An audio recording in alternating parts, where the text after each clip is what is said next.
Hi friends, good morning সবাইকে। তো আজ সকাল থেকেই বাড়িতে কাঠের মিস্ত্রি কাজ করছে। তো আমার দেওর আর শ্বশুরমশাই কাজ তদারকি করছে। আর তোমাদের দাদাভাই টুপুরকে নিয়ে স্কুলে বেরিয়ে গেছে, আর আমিও ডিউটিতে বেরোচ্ছি।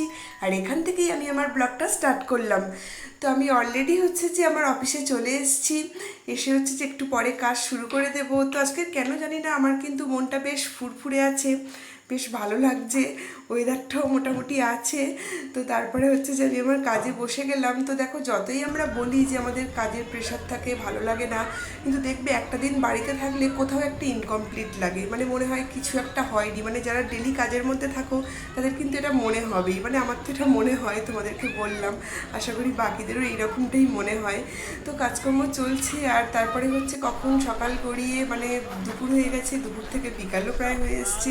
আর আমার কাজ শেষ হয়ে যেতে আমি এসটিসি থেকে বেরিয়ে পড়লাম। এরপর বাড়িতে চলে যাব, আর তোমাদের সাথে বাকিটা শেয়ার করছি, দেখতে থাকো। দেখো, আমি যে বাড়িতে চলে এসেছি। এসে দেখলাম যে তোমাদের দাদাভাই টুপুরকে স্কুল থেকে এনে স্নান করিয়ে খাইয়ে একেবারে ঘুম পাড়িয়ে দিয়েছি। আর আমি ঢুকেই দেখলাম যে এরা কি মিষ্টি করে ঘুমাচ্ছে। দেখেই যে আমি আগে হাত মুখ না ধুয়ে ভিডিও করতে শুরু করে দিলাম। তারপরে যে ওরা মানে ঘুমোচ্ছিল, আর আমি আমার ফ্রেশ হয়ে নিলাম, নিয়ে তো তোমার দাদাভাই উঠে পড়েছে, উঠে ড্রাগন ফল কাটতে শুরু করে দিয়েছে। তো ওগুলোকে নিয়ে ফ্রিজে ঢুকিয়ে দেবো, তারপর একদম চিল্ড ড্রাগন ফল খাবো আমরা। আর তারপরে আমি যে পাশে দেখলাম যে খড়খড় আওয়াজ হচ্ছে, হনুমান এসছে ভেবে দেখলাম ও বাবা, তোমাদের দাদাভাই দেখি আশফল গাছে উঠে বসে আছে। মানে বাড়িতে পাড়ার বাচ্চারা খেলতে এসেছিলো, তো আশফল পেড়ে ওদেরকে দিচ্ছে, বললো যে ওরা একটু আশফল খাক আর খেলা করুক বলে ও আশফল পেড়ে দিচ্ছে। আর এইসব করতে করতেই আবার সন্ধে হয়ে গেল। তো আমাদের বাড়ির লক্ষ্মীমন্ত ছোটো বউ সন্ধে দিয়ে নিচ্ছে এখন। আর আমাকে বললো যে দিদি তুমি ভিডিও করবে, তো জানি না, জানলে আমি একটু ভালো ড্রেস পরতাম। বলতে বলতে লজ্জা পেয়ে গেল, সন্ধে দিয়ে নিচ্ছে। আর এরপর আমি যে রেডি হয়ে একটু বেরিয়ে পড়েছি টুপুরকে নিয়ে। মানে টুপুর সন্ধেবেলা আমার বাবার কাছে, মানে দাদুর কাছে পড়তে যাই, তোমাদেরকে আগেই বলেছি। তো ওকে পড়ার ওখানে ছেড়ে দেবো, আর তোমাদের দাদাভাইকে নিয়ে একটু মার্কেটে যাব, কিছু টুকটাক আর কি কেনাকাটা আছে, মানে আমার নয়, তোমার দাদাভাইয়ের আর কি, ওকে কিছু জিনিস কিনে দেওয়ার আছে। তো তারপরে এই তেলেভাজা দোকানে চলে এলাম, কারণ মা তেলেভাজা খেতে খুব পছন্দ করে। তো মায়ের ওখানে যাচ্ছি, একটু তেলেভাজা নিয়ে নেব।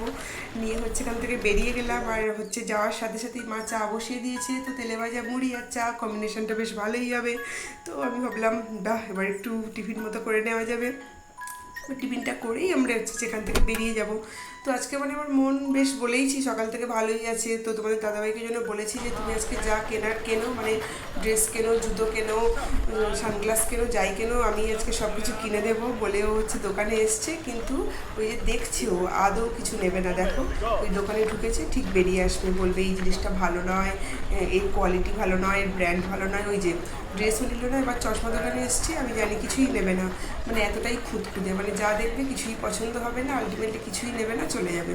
এই দেখছে, হাত দিয়ে নেড়ে চেড়ে দেখছে, দেখো রেখে দেবে, এই করবে। বলবে লোকাল জিনিস, এই ব্র্যান্ড ভালো নয়, এর কালার ভালো নয়, ওর ডিজাইন ভালো নয়। দেখো কিছুই নিল না। তারপরে বলছে যে কিছুই নেবো না বলে পেট্রোল পাম্পে চলে এসছে। এসে বলছে যে কিছুই নেবো না, তার চেয়ে তেলই ভরে দাও, পেট্রোল পাম্পে তেল শেষ হয়ে গেছে বলে তেল নিতে চলে এসছে। তো তারপরে আমি বললাম যে দেখো তুমি তো কিছুই নিলে না, আমরা পেট্রোল পাম্প থেকে বেরিয়ে এলাম। বলছে তো কিছু নিয়ে নি, তো কী হয়েছে, তোমাকে নিয়ে তো সন্ধ্যেবেলা একটু ঘোরা গেল। তো এই সমস্ত বলছে, বলো কী বলবে। বলে পেট্রোল পাম্প থেকে বেরিয়ে আমরা আবার একটু মার্কেটের দিকে যাচ্ছি। আমি বললাম যে দেখো বেরিয়েছি যেখানে, তোমাকে কিনে দেবো বলে কিছু তো একটা নাও।